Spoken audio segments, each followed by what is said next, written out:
अभी आगे कंटिन्यू करते हैं। ये डायस्ट्रोफिज्म मतलब जो फॉर्मेशन ऑफ ये था लैंडफॉर्म्स को समझते हैं। एंटीक्लाइन मतलब ऐसे होगा, ए साइड ए टाइप का, और सिंक्लाइन ऐसा होगा। उसके बाद फिर ये टर्म्स है। ओरिगेनी मतलब क्या होता है कि माउंटेन्स का फॉर्मेशन, उसको ओरिगेमी बोलते हैं।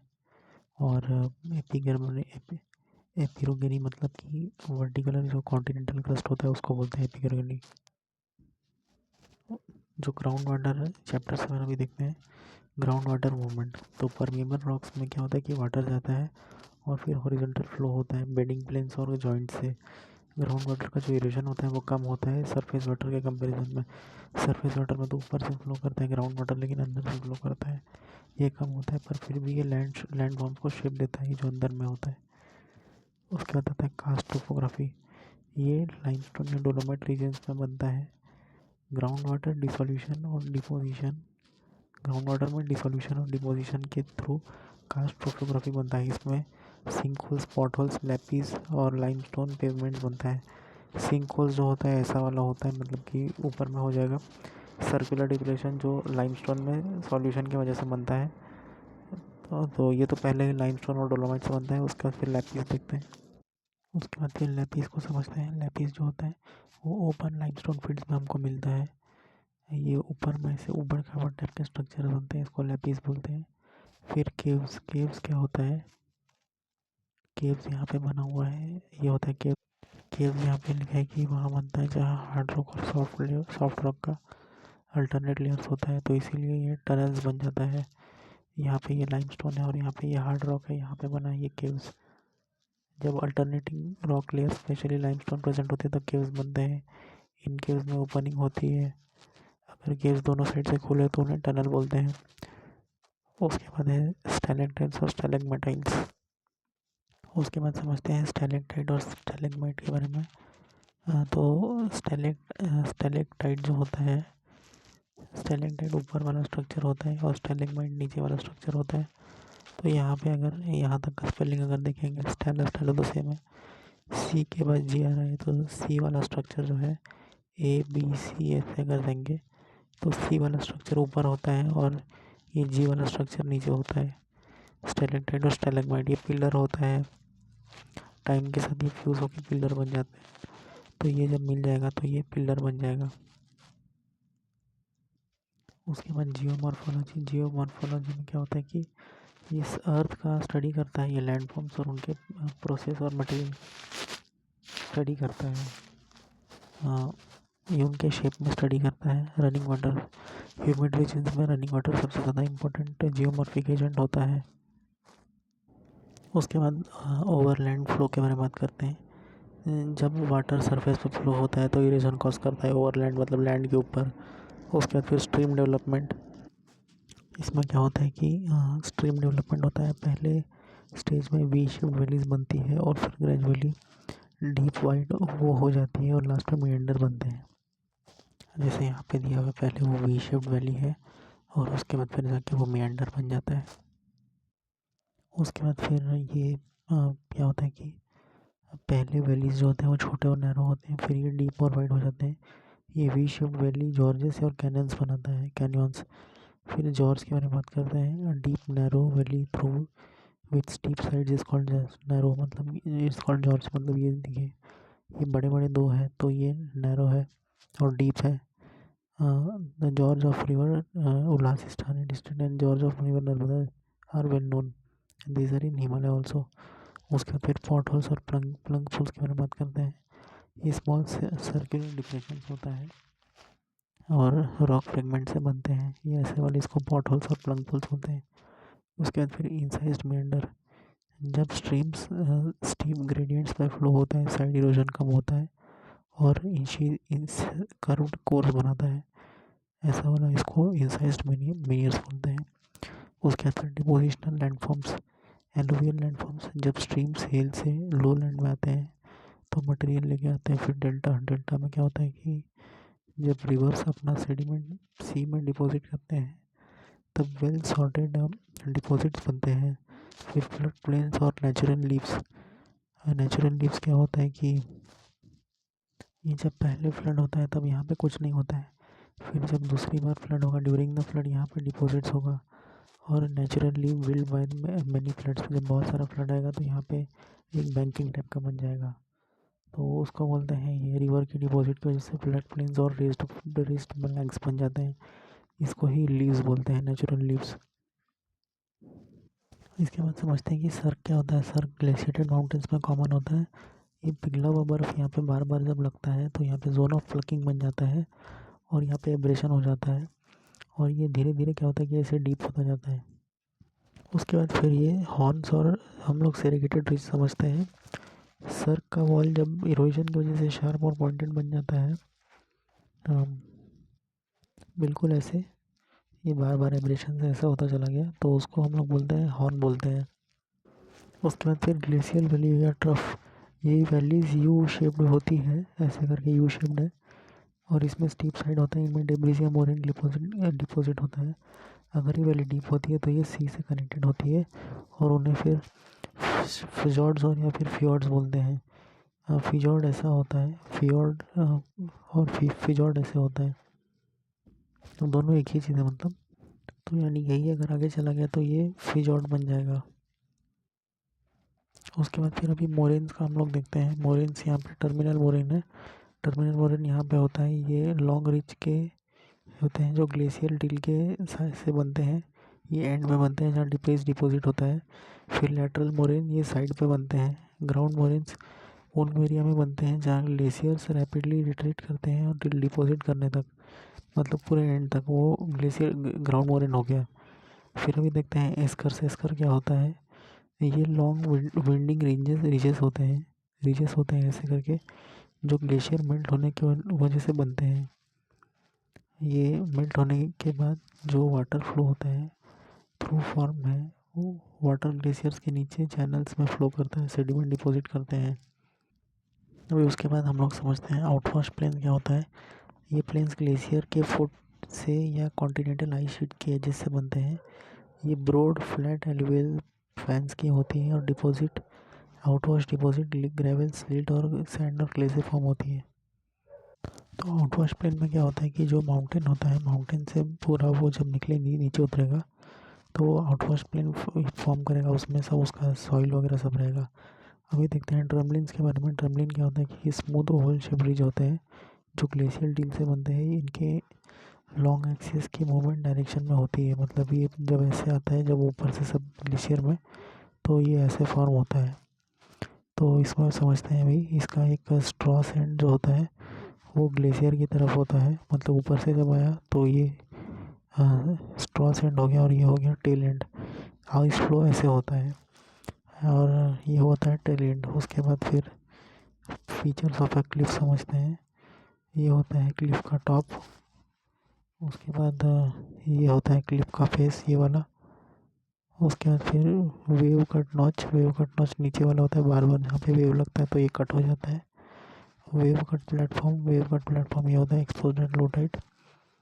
क्लिफ जो होता है ये इरोजन की वजह से कोस्ट लाइन पर बनते हैं, वेव रॉक्स को कट करने के बाद हॉलो बनते हैं और केव्स में बन जाते हैं। क्लिफ क्या होता है, स्टीप होते हैं, और जब क्लिफ रिट्रीट करते हैं तो रॉक्स आइसोलेट आइलैंड या स्टैग्स बन जाते हैं।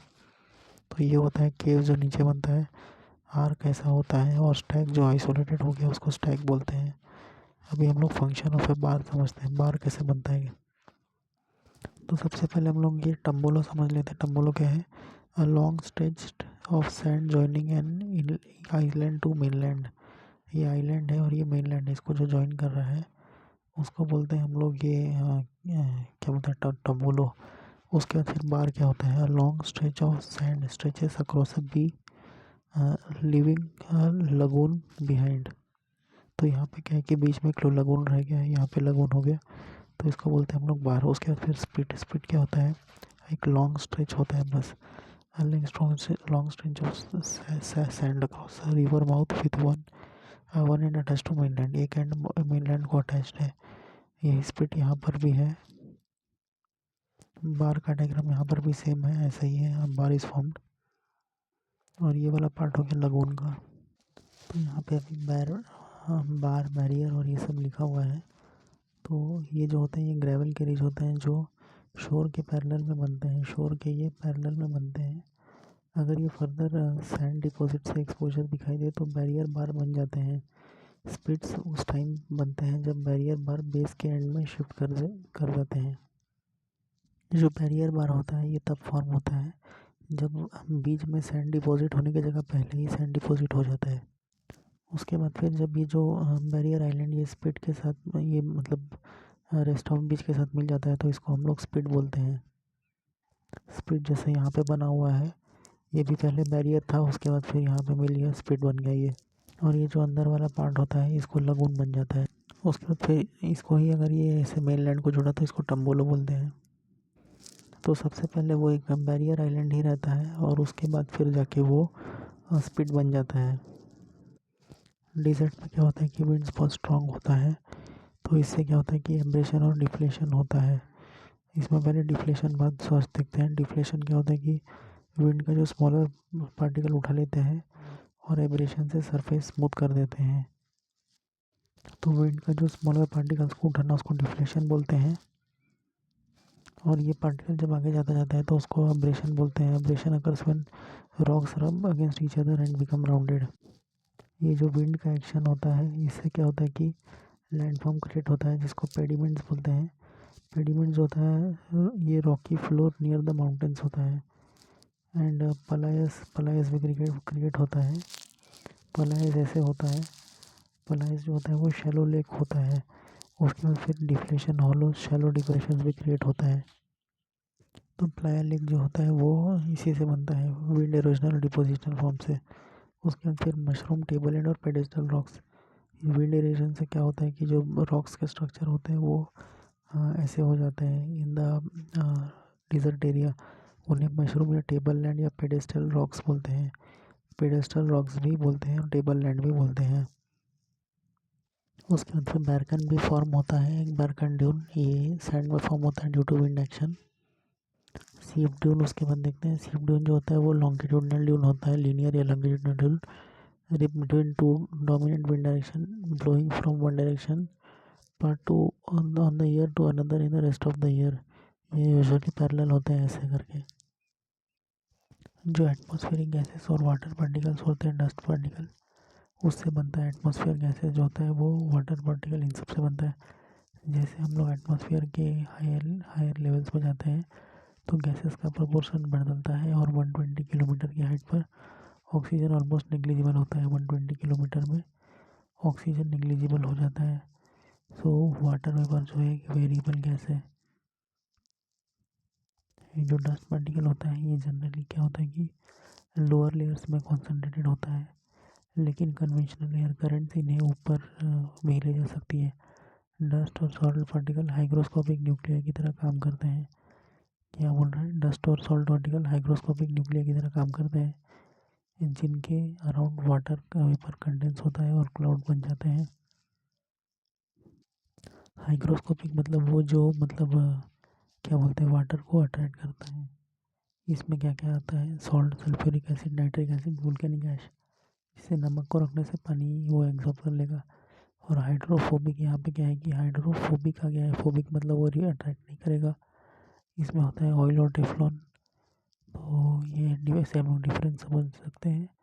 इनको क्या बोलते हैं? कंपनसेशन न्यूक्लियाई और क्लाउड सीड्स बोलते हैं। इनको मतलब हाइग्रोस्कोपिक न्यूक्लियाई को डेंसिटी सबसे ज़्यादा अर्थ के सरफेस के पास पाई जाती है और एल्टीट्यूड बढ़ने के साथ डिक्रीज होती है। एटमॉस्फेयर के 5 डिफरेंट लेयर में डिवाइड किया जाता है। TSM, TC, TSM, फिर आयोनोस्फीयर, एक्सोस्फीयर। उसके बाद ट्रोपोस्फीयर पहले देखते हैं। ट्रोपोस्फीयर लोएस्ट लेयर है, इसका एवरेज हाइट 13 किलोमीटर है। 8 kilometre at the poles and 18 kilometre at the equator. Troposphere जो होता है ये इक्वेटर पे सबसे ज़्यादा थिक होता है क्योंकि वहाँ पे स्ट्रॉन्ग कन्वेक्शन करंट फ्लो करते हैं, हीट ऊपर की तरफ जाती है। और ये इसमें टेम्परेचर हर 165 डिग्री सेल्सियस में 165 मीटर में 1 डिग्री सेल्सियस रिड्यूस होता है। उसके बाद फिर ट्रोपोस्फियर जो होता है, ट्रोपोस्फियर का टेम्परेचर -80 डिग्री सेल्सियस होता है इक्वेटर के पास में और -45 डिग्री सेल्सियस होता है पोल्स के पास में। उसके बाद फिर ये स्ट्रेटोस्फियर में ओजोन होता है, इसमें 50 किलोमीटर तक एक्सटेंड करता है। फिर मेसोस्फियर और फिर ये एल्टीट्यूड के साथ इसका हाइट बढ़ता है। फिर मेसोपॉज आता है, फिर आयोनोस्फीयर जहाँ पे ये इलेक्ट्रिकली चार्ज वर्ड आयंस होते हैं। फिर एक्सोस्फीयर जो होता है आयोनोस्फीयर के ऊपर होता है, ये आउटर स्पेस के साथ मर्ज हो जाता है। फिर ये एटमॉस्फेयर का हाईएस्ट लेयर है। अर्थ का जो सरफेस होता है वो मोस्टली क्या करता है कि शॉर्ट वेवलेंथ का लाइट रिसीव करता है। इनकमिंग सोलर रेडिएशन को इंसोलेशन कहते हैं। सन का जो रेज होता है वो ऑब्लिकली फॉल करता है अर्थ पे। सन का एनर्जी एक छोटा सा हिस्सा ही इम्पोर्टेंट यूज़ होता है। ऑब्लिकली का मतलब होता है कि नाइदर परपेंडिकुलर नॉन पैरेलल। अर्थ जो होता है वो 4 जुलाई को सबसे दूर होता है, 4 जुलाई को सबसे दूर होता है। और इस पोजीशन को एपेलियन बोलते हैं। 3 जनवरी को अर्थ सबसे करीब होता है और इसको पेरीहेलियन बोलते हैं। पेरीहेलियन पास पी से हम लोग इसको याद कर सकते हैं। जो इंसोलेशन अर्थ पे आता है तो वो ट्रॉपिक्स में मतलब कि इक्वेटर के पास में 320 वाट पर मीटर स्क्वायर बनाता है और पोल में 70 वाट पर मीटर स्क्वायर तक बनाता है। जो हीट का हॉरिजॉन्टल मूवमेंट होता है और थ्रू एयर ट्रांसफ़र उसको हम लोग एडवेक्शन बोलते हैं। और जो हीट जो अर्थ के सरफेस के कंटेंट के थ्रू वो वर्टिकली राइज होने के बाद होता है, मतलब सरफेस गर्म होता है, फिर अर्थ की हवा ऊपर जाती है तो उस प्रोसेस को क्या बोलते हैं, उसको कन्वेक्शन बोलते हैं। इसको वर्टिकल हीटिंग होती है इसमें। जो लू होता है वो एडवेक्शन प्रोसेस के थ्रू ही बनता है। तो क्या होता है कि जो 35% रेडिएशन होता है वो स्पेस में वापस रिफ्लेक्ट हो जाता है। इसको एल्बेडो कहते हैं। जो अर्थ पे आया और वापस रिफ्लेक्ट हो गया उसको एल्बेडो कहते हैं। उसके बाद फिर सरप्लस और डिफिशिएंट रेडिएशन क्या होता है, अर्थ के कुछ पार्ट जैसे ट्रॉपिक्स में सरप्लस रेडिएशन होता है, मतलब जो इक्वेटर के पास है वहाँ पे रेडिएशन ज़्यादा होता है। और जो हाई लैटिट्यूड्स में होता है मतलब कि ट्रॉपिक्स में, तो वहाँ पे क्या होता है कि डेफिशिएंट रेडिएशन होता है। ये एक्सेस ट्रॉपिक्स पोल्स के तरफ विंड होता है वाया विंड्स। तो ये जो एक्सेस हीट और ट्रॉपिक्स से पोल की तरफ विंड्स के थ्रू ट्रांसफ़र हो जाता है। तो जैसे जैसे क्या होता है कि हाइट इंक्रीज़ होता है वैसे क्या होता है कि टेम्परेचर डिक्रीज़ होता है। इसी को हम लोग नॉर्मल लैप्सरेट कहते हैं, जो अप्रॉक्स 6.5 डिग्री सेल्सियस पर 1000 मीटर पे होता है। उसके बाद फिर एयर मासेस और ओशन करंट्स होता है। वार्म एयर करंट होता है और एक कोल्ड एयर मास करंट होता है। वार्म ओशन करंट जो होता है ओशन टेम्परेचर में टेम्परेचर को इंक्रीज़ करता है और कोल्ड करंट जो होता है वो टेम्परेचर डिक्रीज़ करता है।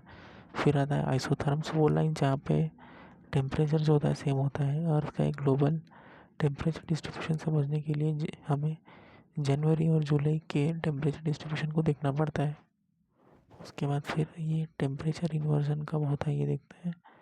ये तब होता है जब नॉर्मल लैप्स रेट जो होता है वो रिवर्स हो जाता है, मतलब ज़मीन के ऊपर की ठंडी हवा जो होती है उसके ऊपर गर्म हवा फ्लो करता है। ये layer of warm air cool air को ट्रैप कर लेती है।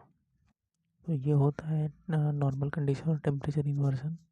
वार्म एयर जो होता है वो कूल एयर को नीचे ढकेल देता है। जो टेम्परेचर इन्वर्जन होता है ये क्या बोलते हैं पोलर रीजन्स में काफ़ी कॉमन है। पोलर रीजन्स मतलब ये ऊपर वाले, और हिल और माउंटेन में भी बहुत कॉमन है, जहाँ रात में कोल्ड एयर वैलीज में ड्रेन हो जाती है, जो प्लांट्स को रात में फ्रोस्ट फ्रोस्ट फ्रोस्ट डैमेज से बचाती है। इस प्रोसेस को एयर ड्रेनेज कहते हैं। तो यहाँ पे क्या होता है कि हीट वेव जो होता है in the form of long radiation escapes into space into night, cold air drains into the valley, और light winds under the high pressure allow valleys to cool much more than higher terrain। उसके बाद फिर planks law देखते हैं। जितना गर्म body होता है तो उतना ही ज़्यादा वो एनर्जी रेडिएट करेगा और उस रेडिएशन का वेवलेंथ छोटा होता है। एयर ड्रेनेज क्या होता है, कोल्ड एयर का डाउन स्लोप मूवमेंट जो रात वेलीज में होता है। स्पेसिफिक हीट वो एनर्जी जो ग्राम सब्सटेंस में डिग्री सेल्सियस बढ़ने के कारण होता है। उसमें फिर प्रेशर मूवमेंट एटमॉस्फेरिक प्रेशर का जो मिली बार में मेजर किया जाता है और उसे मर्क्यूरी बैरोमीटर या एनवायरनमेंट बैरोमीटर से मेजर करते हैं। प्रेशर सरफेस से लेके टॉप ऑफ द एटमॉस्फेयर तक एक एयर कॉलम की वजह से बेसिस पे मेजर होता है। वर्टिकल एयर प्रेशर वेरिएशन, जैसे जैसे हम हाइट में ऊपर जाते हैं तो एयर का प्रेशर डिक्रीज होता है। डिफरेंट एलिवेशन पर प्रेशर वेरिएशन होते हैं और ये एयर मूवमेंट को अफेक्ट करता है विंड्स को। Pressure gradient force vertical variation के कंपैरिजन में हॉरिजॉन्टल वेरिएशन ज़्यादा इफेक्ट डेल्टा बनता है। हम देखते हैं हॉरिजॉन्टल वाला जो मूवमेंट होता है मतलब आइसोबार, ये वो लाइन्स होते हैं जहाँ इक्वल प्रेशर कनेक्ट करता है। अर्थ पे इक्वेटर के पास जो होता है वो प्रेशर कम होता है। इक्वेटोरियल लो और 30 डिग्री नॉर्थ से लेकर 30 डिग्री साउथ पर हाई प्रेशर होते हैं, इसको बोलते हैं सब ट्रॉपिकल हाई। 60 डिग्री नॉर्थ से 60 डिग्री साउथ पर लो प्रेशर एरिया होते हैं, सब पोलर लोज। और पोल्स पर हाई प्रेशर होता है, पोलर हाई। हाई ये प्रेशर बेल्ट परमानेंट नहीं होते हैं, सन की मूवमेंट से ऑसिलेट करते हैं। और नॉर्दर्न हेमिस्फीयर में विंटर के टाइम पे ये बेल्ट जो होता है वो साउथ मूव कर जाते हैं। क्या होता है कि सन की मूवमेंट से ये चेंज होते हैं। क्या होता है कि जो हाई प्रेशर का बेल्ट होता है ये साउथ में मूव कर जाता है इन द विंटर टाइम, और समर में ये वापस नॉर्थ में मूव कर जाता है। क्योंकि क्या होता है कि समर में यहाँ पे गर्मी होता है तो ये ऊपर चला जाता है।